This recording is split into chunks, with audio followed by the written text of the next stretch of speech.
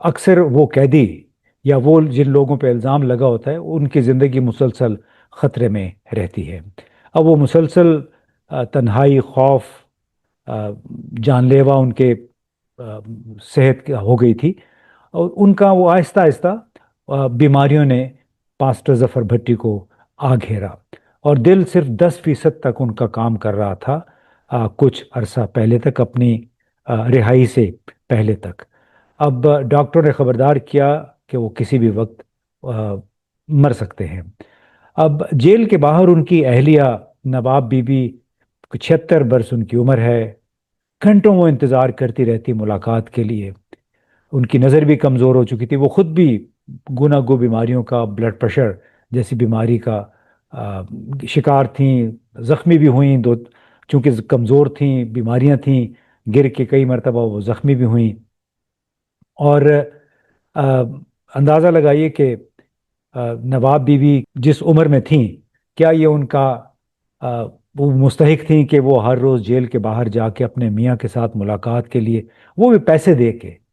آپ کو معلوم ہے کہ جیلوں میں یہ بڑا ایک باقاعدہ کاروبار ہے کہ آپ جو اگر ملاقات آپ نے کرنی ہے، آپ پیسے دیں گے۔ آپ نے اگر کسی کے ساتھ فون پہ بات کرنی ہے جیل کے اندر سے یا جیل کے باہر سے اندر آپ نے بات کرنی ہے، اس کی بھی ایک فیس ہوتی ہے۔ آپ نے اپنے گھر سے کھانا منگوانا ہے، آ، اس کی ایک الگ فیس ہوتی ہے۔ جو یعنی جیل کے اندر جو افسران، جتنے بھی اہلکار ہیں، ان کے بڑے وارے نیارے ہوتے ہیں، کیونکہ جتنے زیادہ قیدی ہوتے ہیں اتنی ان کی آمدنی کا ذریعہ جو ہے اس میں اضافہ ہو جاتا ہے۔ اب پاسٹر ظفر بھٹی کی قانونی اپیلیں کئی برس تک چلتی رہیں۔ دسمبر 2021 میں ظلم مزید بڑھ گیا، کوئی نیا ثبوت نہ ہونے کے باوجود ان کو سزائے موت جو تھی وہ سنا دی گئی۔ اس کے باوجود انہوں نے اپنی قانونی جدوجہد جاری رکھی۔ 2 اکتوبر 2025 کو لاہور ہائی کورٹ کے راولپنڈی بینچ نے بھٹی کی سزا کا عدم قرار دے دی۔ وہ بری ہو گئے اور رہا کر دیے گئے۔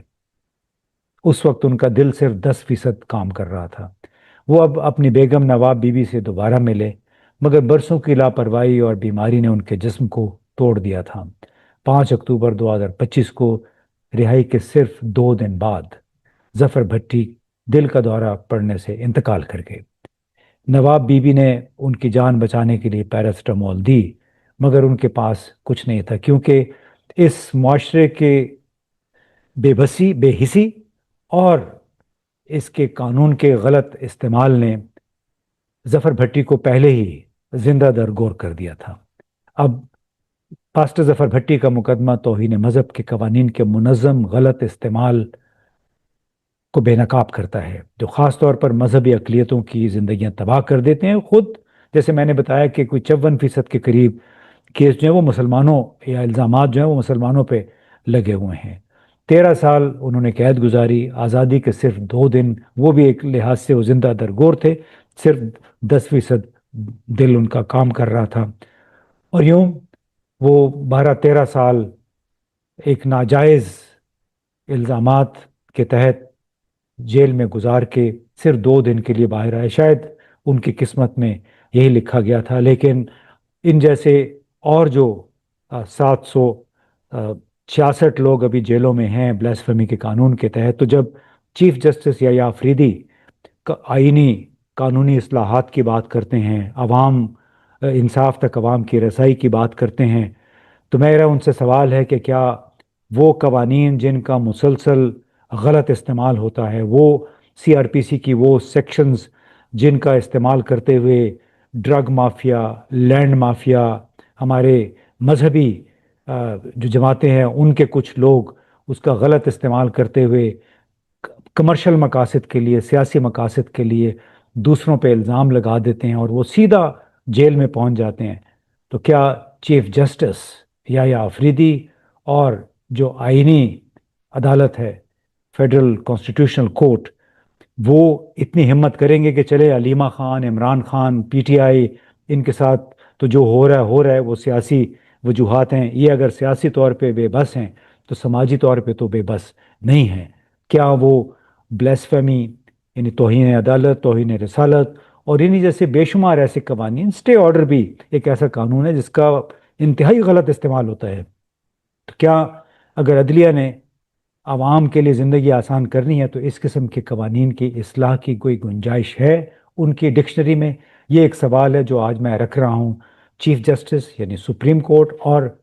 وفاقی آئینی عدالت کے ججوں کے سامنے، کہ کیا ان میں اتنا دم خم ہے کہ کم از کم ان قوانین میں ترمیم کریں، ذرا سا تبدیل کریں، تجویز کریں پارلیمنٹ کو، جو جنہوں نے ظفر بھٹی جیسے بے گناہ افراد کی زندگی کو اجیرن بنائے ہوئے جیلوں میں ہیں، یا جیلوں میں رہتے ہوئے وہ زندہ درگور ہو چکے ہیں۔